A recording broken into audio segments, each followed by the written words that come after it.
So our last presenter, and don't everybody leave at once, for the morning is François Cheval, who is head of the Nicéphore Niépce Museum and has been at the head of that museum in France, in Chalon-sur-Saône, for almost 20 years now. François Cheval has his education in sociology and anthropology, and as he describes the Nicéphore Niépce Museum is a place to explore these areas of knowledge, sociology and anthropology, as much or more than it is a place for a more strictly defined art history of photography. And now I have to find the title, I'm sorry, of your talk. Neither Fetish nor Vintage, the Photographic. Please welcome François Cheval.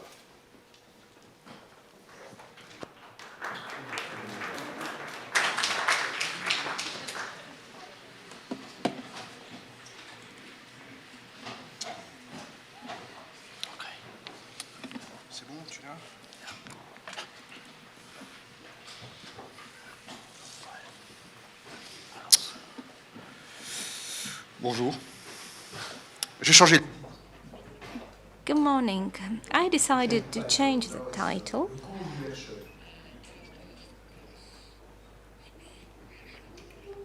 It's going to be Source Herschel course. I do apologize.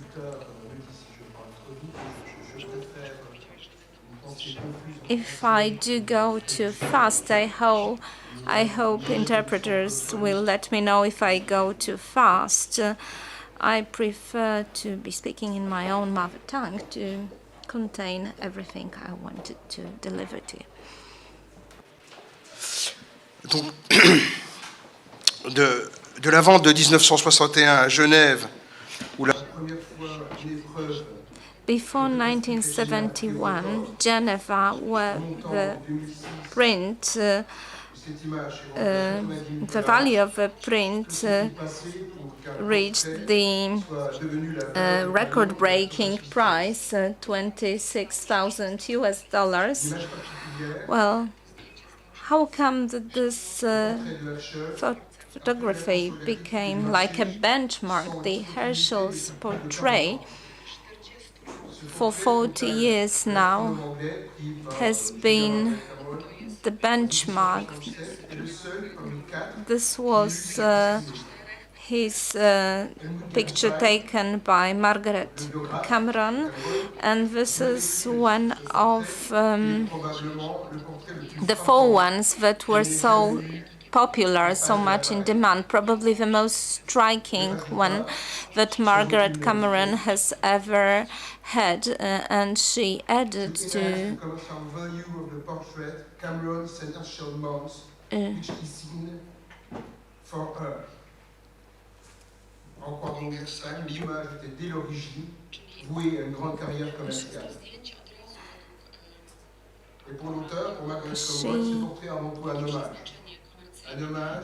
suggested that she took this photograph with commercial purposes, but at the same time she wanted to pay tribute to the scholar who so importantly contributed to the development of photography. In her memoirs from 1870s, she related the experiences she had while taking pictures of somebody whom she regarded as more than just a scholar.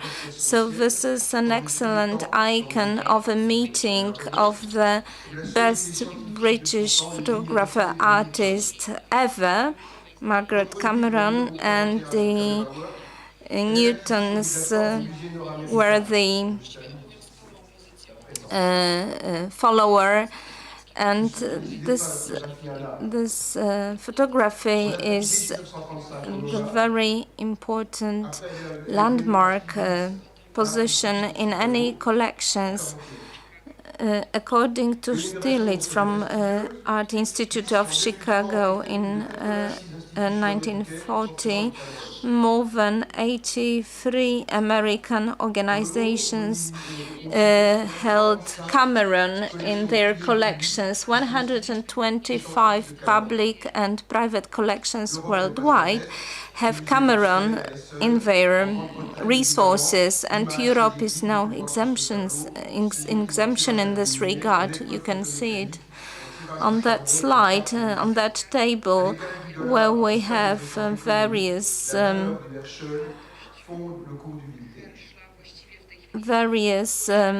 options of Herschel's photography. This is the benchmark for retro photography.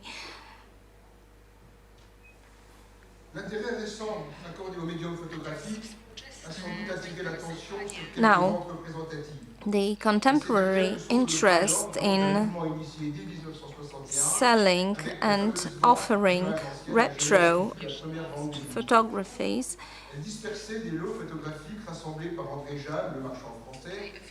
is also related to the previous experiences. The French art dealer and also the archivist and collector was offering those prints to the niche market, and here the Herschel's picture taken by Margaret Cameron achieved for the very first time the skyrocketing price. Mais vous avez une copie disponible. Je vais donc lui laisser le temps. Bon. Donc le portrait de Herschel exécuté par Cameron atteint donc une somme considérable. The price of this portrait by Margaret Cameron reached the shocking price. Michel François Brel said that at least we can see the instance of auctioning of a photography at the price of Toulouse-Lautrec, so this was a landmark event. Looking back, the Geneva episode speaks volumes about photography as an art, which is a very unique art, and it glorifies the curators and art connoisseurs who really recognized the talent of Margaret Cameron. So here we see the derivative of a name of a person. It's not a proper name. If you say Cameron, it means work of art, not so much a person. So unlike the name of a person, the name of the author may guide us to understand something more under the name. So Cameron is like an entity in itself for the public at large. The name of Margaret Cameron speaks volumes about the recognition and legitimacy that has been creditable to her from the 19th century. In 1857 in Manchester, during an exhibition, the art of photomontage, photo assembly was officially recognized, and Her Majesty Queen Victoria deigned to buy 3 such works of art for the resources of a British Empire. Kensington Museum, which was then transformed into Victoria and Albert Museum in 1857, has confirmed that such works of art were really treated as works of art in their own rights, and Victorian photography was gaining momentum, was upheld by the British Journal of Photography and Amateur Photographer. Sun Artist Journal paid tribute to Margaret Cameron in the text that was signed off by Emerson, and this was like a post-mortem credit given to Miss Cameron. Her works survived various turbulences of time. Also in the 1950s, they were especially acknowledged and appreciated by Edmund Epstein.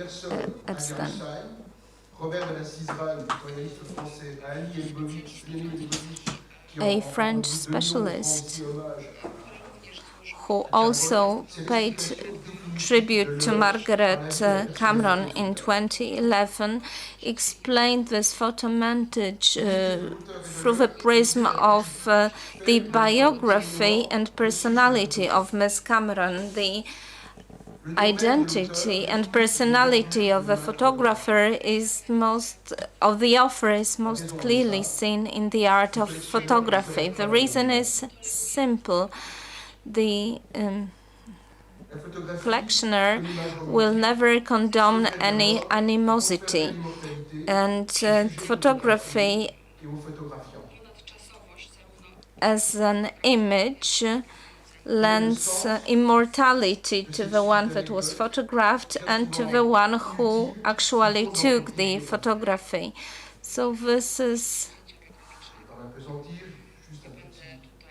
to be derived from this perusal of Cameron's biography. So I just want to say that this is the essence of various biographic notes. Julia Margaret Cameron is by any yardstick the best photographer of the 19th century. Ennoble photography and secure for it the character and uses of high art.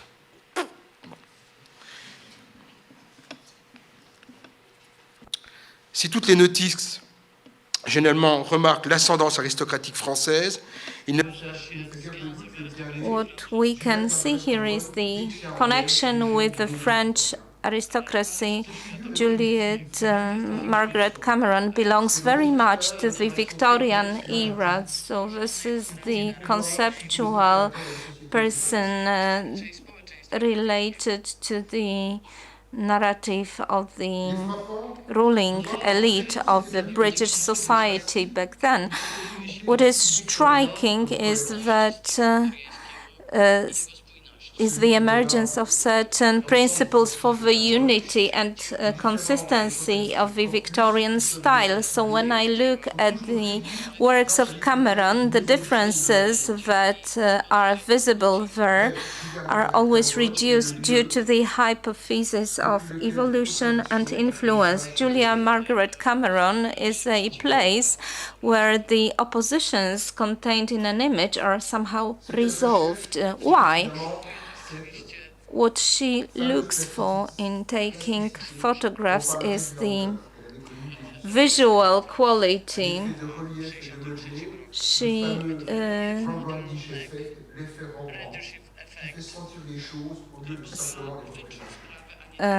speaks about the rendering effect, which allows us to get the feeling of an image, not only to show an image. What is important in her biography is the relationship between Herschel, who was the mentor, and Cameron, who was the budding photographer. She met him in 1837, and he accompanied her throughout her perusal and studies of photography. He was close to Talbot, to Nutkins. He invented the negative and the positive of photography, and He's, so to say, the founding father of photography. Herschel's portrait by Margaret Cameron is a crowning glory of the creative power.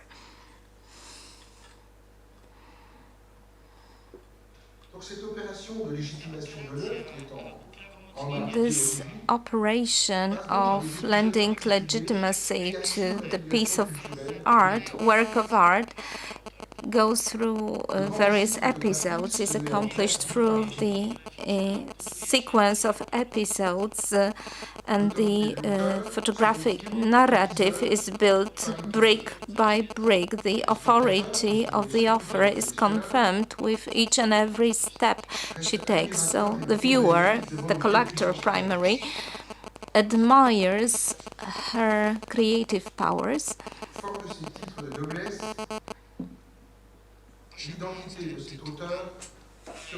And with all those titles, the identity of the author is additionally varnished with additional prestige. The creator of Margaret Cameron must be a member of a separate caste, which makes her high above the mass public art pop art. Virginia Woolf, who was the granddaughter of Julia Margaret Cameron, is an extension of this relation with modernity that the two ladies depicted. Writing Victorian photographs of men and women, Virginia Woolf wanted to rediscover the works of her grandmother, Margaret Cameron. Margaret Cameron continued to be a very strong point of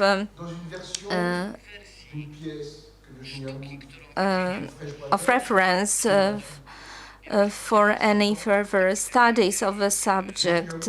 Freshwater was the biography of her maternal grandmother. She says that Margaret Cameron has this genius in her, and her friends were marrying men, whereas she was married only to art alone. Artists wed artists, and Margaret Cameron testifies to her belonging to the fellowship of artists Alfred Tennyson, that was often depicted by Cameron, not so much by Herschel. He was her friend, her source, her inspiration. Other contemporary sources were epic sources.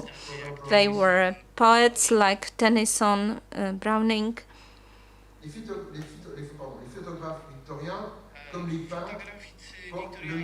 Victorian photographers, very much like painters, were also interested in literature, in poetry.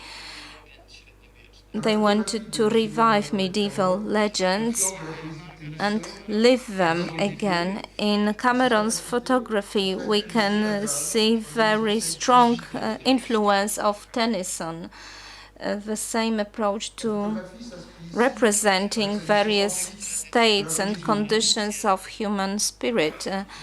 And in that sense, photography belongs to the ancient tradition of illusionistic presentation of the reality of the world. Photography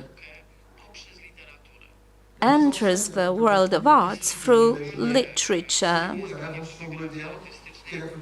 Directing and setting, arranging artistic photography is in opposition to the contemporary photography, which tends to be by far more documentary. So setting or arranging photography is not only about the time when the picture is to be shot. No, this is also the fruit of certain labor of some biblical personages in invented decoration against the invented background, very much like ideals of the kings. The presentation and arrangement is like the photographic recording of certain reality of the world.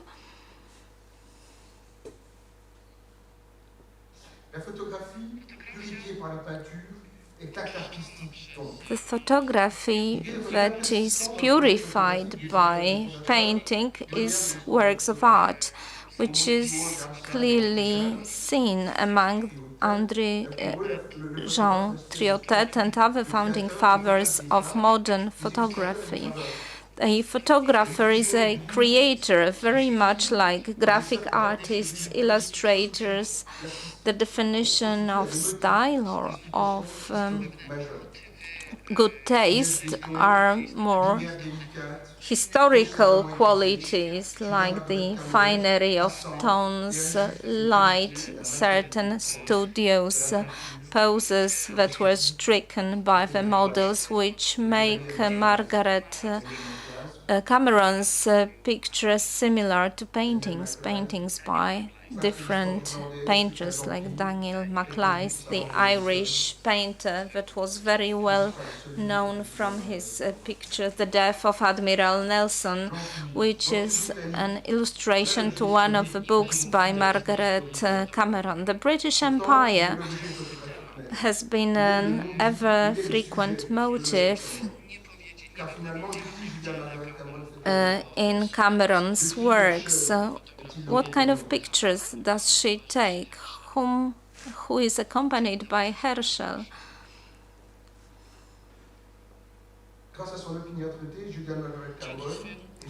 Thanks to her perseverance and her connections, Margaret Cameron was widely known in her lifetime, member of the British Photographic Society, whose president was her brother. She is considered to be a feminist nowadays, but her renown is derived from many portraits she made of members of a British elite, of a British establishment.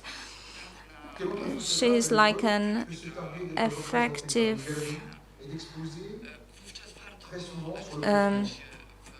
chronicler of the emergence of a British Empire, an ingenious amateur photographer would be not sufficient because Cameron was always very professional. What she did, her practice was highly professional. In 1965-75, 500 of her prints were acquired, and she wrote to Herschel once that photography is by far more than entertainment. So Julia Margaret Cameron has a massive social role. She interconnects art, photography, diplomacy, colonial administration, and she saw various shades and various differences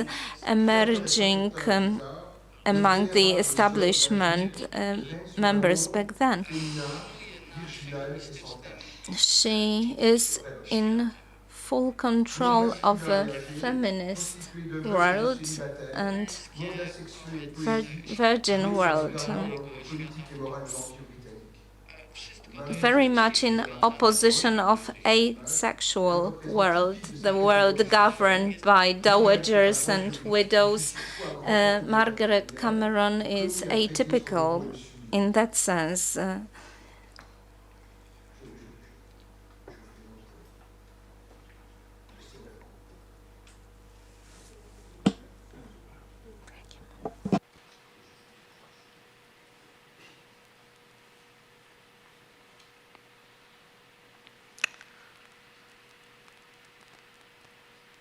Ce que l'exégèse de Cameron apprécie par-dessus tout, c'est ce même dédain pour la technique, soi-disant. What we can see here is the contempt of technology. Herschel is not only designated to be an excellent scholar, a prominent scholar, he is also the founder of imperial aristocracy, a poet. For 38 years he served in the colonial administration. Tennyson was a poet, but at one point in time in his life he dedicated his poem to the charge of the British cavalry.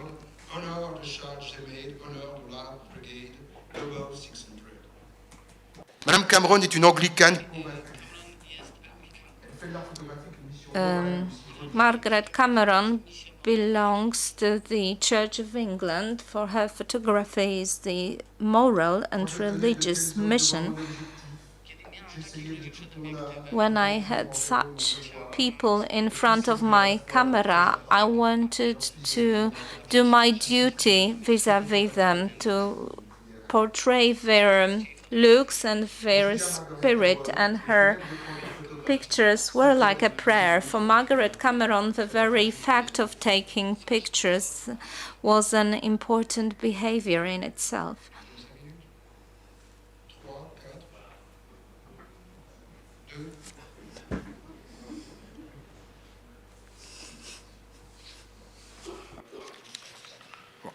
Margaret Cameron fut donc Margaret Cameron was one of the most prominent figures in her work ethics of a photographer, in her relationship to Lily Adamson. She shows how a model can be represented in a way that entirely changes the approach to photographic art. She had to become a monument, a statue, in order to make the prints valuable on the photographic market. And in 1970s, her works were declared as absolutely perfect works of art. In 51 masterpieces of Victorian photography organized by Gernsheim show the first panel of selected works by Margaret Cameron. Over 20 years, Gernsheim will find the fixed position for Cameron in the pantheon of photographers, and Gernsheim was supporting the acquisition of her prints for the National Portrait Gallery. This history is a pure product of the Anglo-Saxon art, as it was, which was founded on the European network of experts in the United Kingdom, in Germany, and this project was developed by Sarkowski, and this has been like a self-celebration of a community.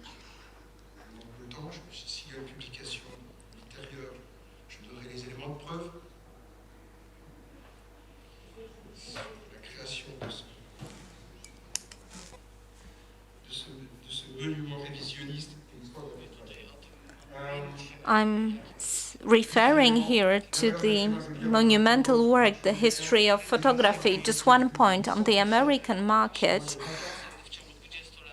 Over 2 decades, the prices of Cameron's works grew by 800%. The highest price that was ever recorded was during the peak of the Wall Street bubble.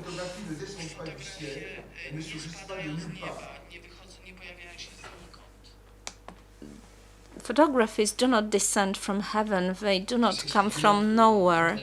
It is exceptional and extraordinary that in the catalogue those two pictures were juxtaposed, Steiner and Herschel brought together. It's very unique, very peculiar.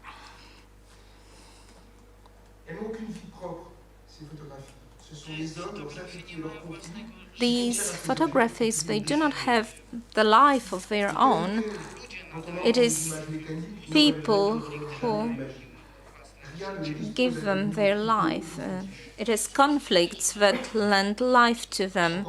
Nobody knows when they would become an icon or a fetish or a retro.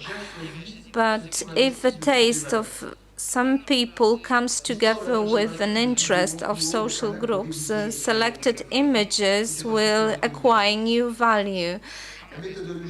And here the history is just of photography is just petrifying the situation as it is and strives to reject any claims of being an object of popular culture, mass culture. So here we have the redefinition of categories borrowed from the language of the history of arts. These are the objects of arts that deserve their due respect as a medium. Thank you.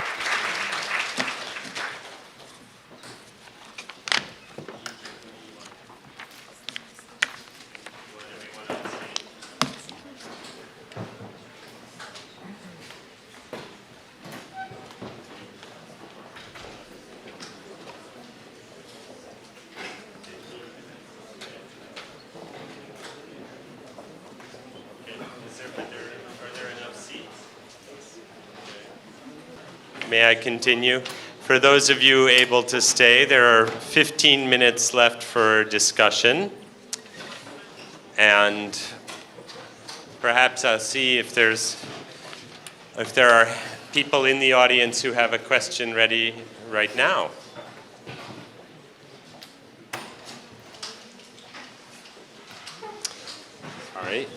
All right. While you are gathering your thoughts up, aha, one willing person. Quentin, let me pass you the microphone. Thank you, Matt. I have a question for Jaroslav. Jaroslav, you were mentioning at the beginning of your speech the technical collections in Prague, and you were mentioning some of the exhibition and some of the displays that were organized there in the early 20th century. I wanted to know what kind. Do you have an idea of the kind of displays that were organized there? Were they showing cameras? Were they showing images? Were they showing cameras in connection with images? Well, primarily this technical museum, as I said, was showing actually objects assembled for this big industrial exhibition. But then, because they as was already mentioned, photographs were present as a documentation of objects in those big exhibitions. So they were part of the collection of and still are, of the National Technical Museum.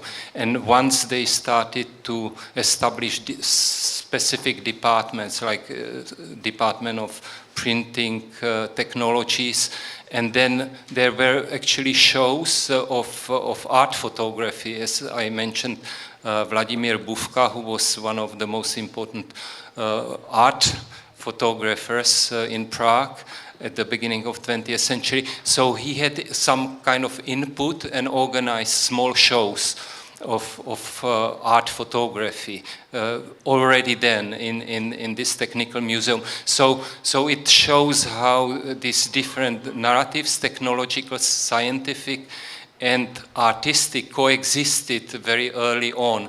But it took many, many years to really institutionalize further in terms of for example, schools, which I did not mention at all, but it's a very important part of the story. As you know, master program in photography was established very, very late. There were just trade school and with very few exceptions, such as visual studies workshop in Rochester in late 60s, 70s, and so on. So this is part of one big process, but it does not mean that there was not a coexistence, which this coexistence of course was from the very beginning, but there were of course many different and specific narratives within those big meta-narratives, and so it's a very, very complex story which poses a big challenge to historians of photography, because how you can deal with so many different contexts, because I mean, last presentation is about basically political and economic system, which photography was a very important part of. But how can historian of photography address these big questions? So that's a big challenge for the field. I'm sorry, I'm going to, is this on? Okay, I'm going to abuse my position and jump in with a question for Ulrich Pohlmann, but which relates to your answer there, Jaroslav. And you actually gave somewhat of an answer to what I want to ask about with this exhibition, Fremde im Visier, where you allowed people to bring their own photographic albums in. You said that your museum holds many kinds of collections, really, collections of collections, and that in addition to the variety, there is an enormous quantity, more than 1 million negatives, tens of thousands of prints, or hundreds of thousands, and then so whom do you imagine to be your audience? Who do you imagine to be your audience or audiences? And how do you see, let's say, in the next 5 or 10 years, changing these audiences or addressing them in greater depth? How do you go about contacting these audiences in the museum or outside of the museum? Thank you. Well, this is a crucial question, which is very difficult to answer, because our audiences we usually don't experience in direct contact, because usually we are, even if you walk through the exhibition space, certainly you can somehow identify in a certain age, also can get some impression who is coming to visit a certain... I'm sorry, but do they come also to study in the collection? Yes, certainly. Yes, certainly. Especially in the frame of a university project. We are participating in a university project where younger scholars come, study parts of the collections, writing their dissertations. But this is just one kind of audience which is not, for instance, the main one which we were addressing in an exhibition like Fremde im Visier. Fremde im Visier was really coming from this need that we saw that photography has a lot to do with memory. And memory is, let's say, with visual memory. And visual memory is something which is always incomplete. It's only just one fragment of that what we construct or what we think memory might be. So it's always a story you are telling, which is just one reading of many others. For instance, you have to include the captions. You also have, if you read private photography, the missing photography. Very often, certain events never had been photographed, which might have been, for instance, too traumatic, too dangerous, or even for some other reasons were not able to document. Coming back to the audience, in general, I would say that the visitors of the Stadtmuseum are, and these are now more the surveys which had been done, coming from Germany, but it depends also on certain months of the year. In summer, for instance, there are much more foreign or tourists who come and visit the museum. And it's usually a rather, yes, I would say, civic persons between, yes, school classes until, yes, older people. But it's very difficult really to say what kind of an audience you're attracting with exhibitions.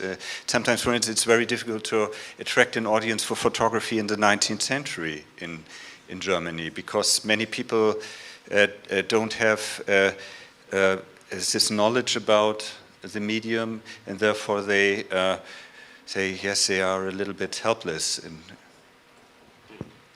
Thank you. I think I saw... Did I see someone over there who had wanted? I might have a question. You can have a question too. You can ask the audience a question.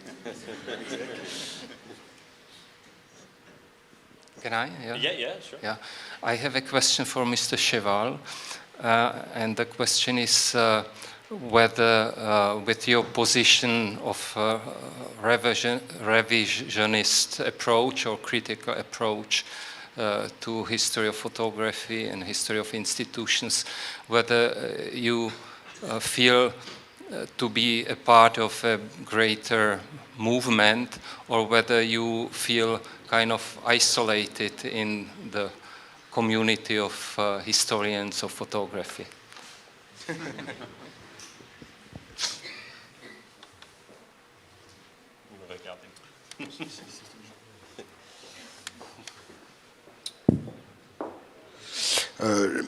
La position que je tiens est la position de celui qui a les objets. The position I adopt Parce que c'est à Chalon-sur-Saône qu'on a les objets de l'invention. Donc je me is, considère plus comme un gardien du temple. I think, L'objet de Niépce a guard of Niépce, a guard of the temple of Niépce. The La photographie est plus intéressante que l'art. object of photography is more democratic. Photography has a wider appeal and function, even if it has the task of documenting art. It is a superior or supreme behavior. For the first time in the history of humanity, the whole of humanity can have a second, third, fourth life and can purify itself.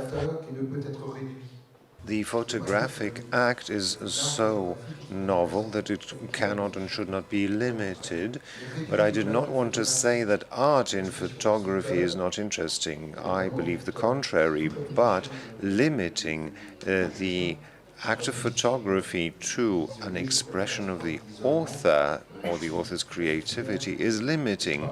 I'm actually proud and prefer to be a solitary person. We don't have Herschel, we have other important acquisitions and objects. So I will go ahead and ask, or I guess make a comment, but it's a little bit of a funny comment. I very much appreciate the radical democracy that animates your position regarding photography. At the same time, and this is true, I think, of all three presentations here, and it will be true of mine as well, so I'm not any different. They're very old-fashioned. I mean, all of these are very old-fashioned, by which I mean they're treating the oldest photography, at least partly, and as a starting point, so that there's some point of origin. In fact, one could say there is no particular point of origin. But anyway, in your case, you know, you're discussing one of the only two figures from the 19th century who was already you might call a name brand in the 19th century, right? Hill and Adamson, or really just Hill, and Cameron. I mean, these are the names that already Alfred Stieglitz reveres and the names that Heinrich Schwartz collects. And so it goes well back beyond well before the last 50 years. And so anyway, this morning, in between preparing, I was reading my hometown newspaper, the New York Times, and there's a funny story about Chicago, where I now live, about how 10 years ago in 2003, there's a very famous baseball game that takes place. The Chicago Cubs, who have not won a World Series or even been in a World Series for more than 100 years, almost get to play in the World Series. But in the 5th inning, the opposing team hits a foul ball. That's a ball that's going to disappear into the audience. And the Cubs, the man in the field is about to catch it, and then they will be out, and the Cubs are going to go on and win. Except a fan reaches for the ball, knocks it, and the Cubs go on to lose. The other team gets 8 runs. They win the pennant. The Cubs have not been in the World Series since. What happens to the baseball? A very wealthy man who runs some restaurants buys it, and he pays $114,000. That's $30,000 more than for your camera in about the same time. And what does he do with this baseball? He destroys it, and he makes a tomato sauce out of it and serves it in his restaurant. So baseball is a very democratic sport in our country. And I think for me it just points to, everything is an object of exchange. I don't think photography is very special in this regard in our time. And the amount of money that can be paid for things is really remarkable. I guess my question here, besides it being a funny story, is does art really have a role to play in everything is auctioned and for a lot more money. So it's a bit of a rhetorical question. C'est pas du tout ça la question. La question, c'est pas tellement la valeur des choses. C'est que la valeur des choses est... The value of an object recounts a history. I think we can rephrase that. I think it is more interesting to collect baseball balls rather than Herschel's photographs. But those who write the history of photography usually are the group of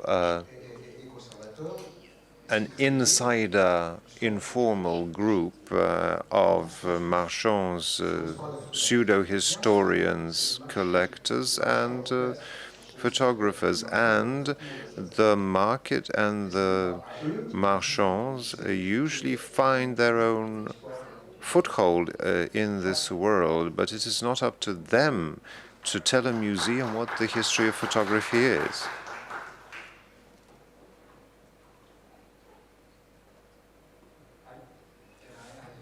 A comment here. I mean, this is very much related to the issue of, I think even this term I heard in presentations, universalism of photography. And now, of course, it's part of global culture now. But the question here is that the origins are really associated with very specific cultural tradition, which is the Western tradition.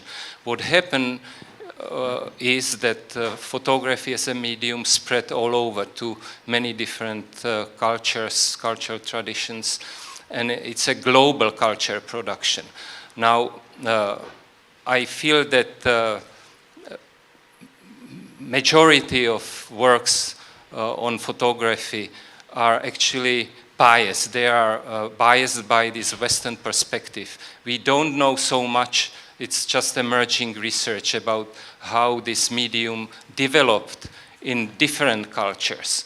And this is much broader question because, of course, it's related to the period of globalization, which is quite recent.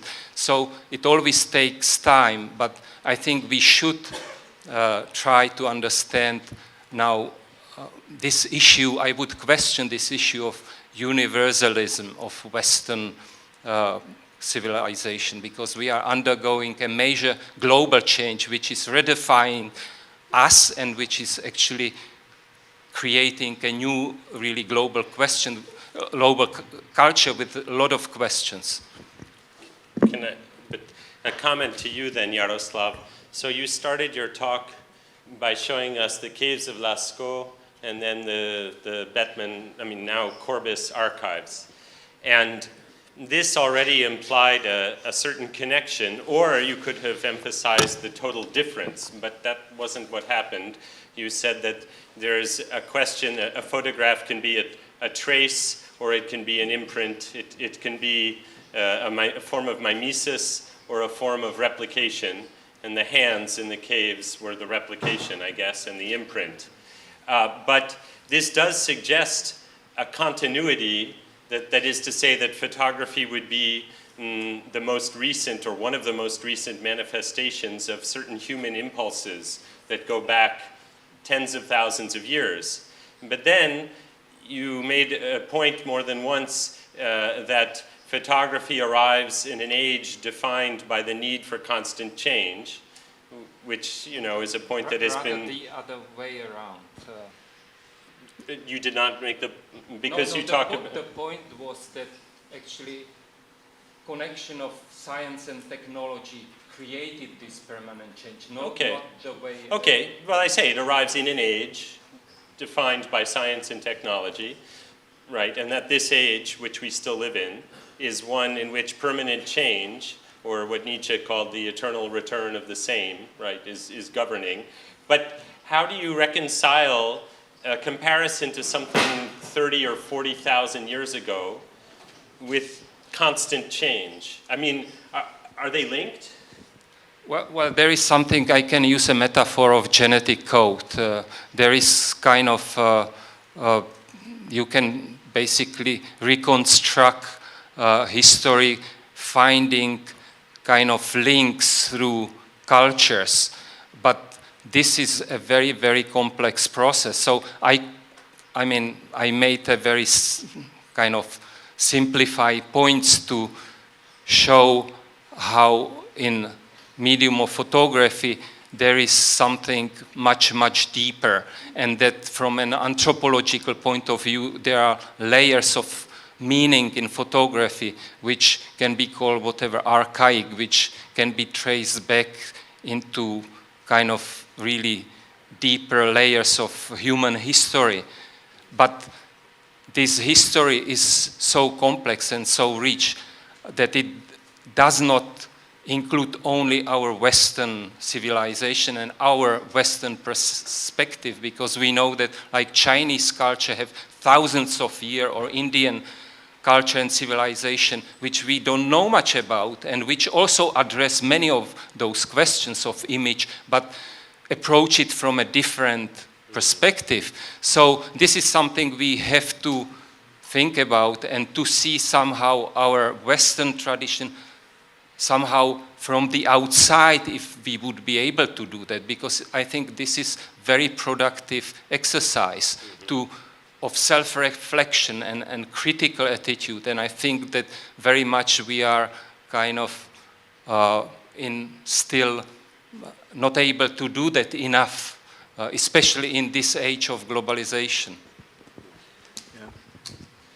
Well, I agree with you, Jaroslav. However, let's stay in the Western Hemisphere. And if you just draw up an imaginary cartography of what is known of European collections in photography. And I'm coming back again to our event here. We are talking also about maybe a future museum of photography or a department of photography.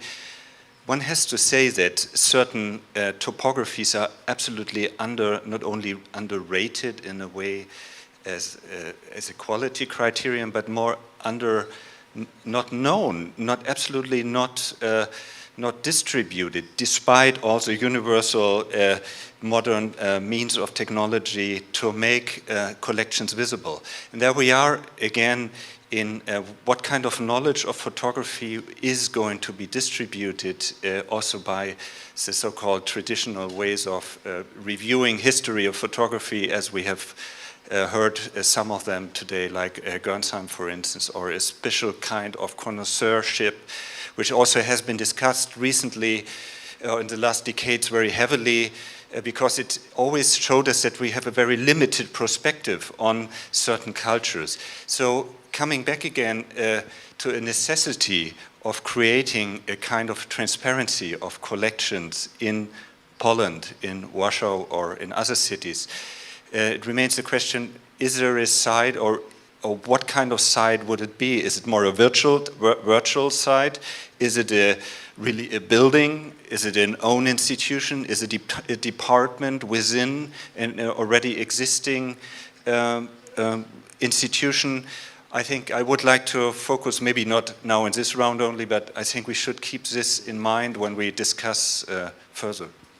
That's a perfect ending. But now suddenly I see hands. Do we have time for one more question, or should we have a short question and a short answer?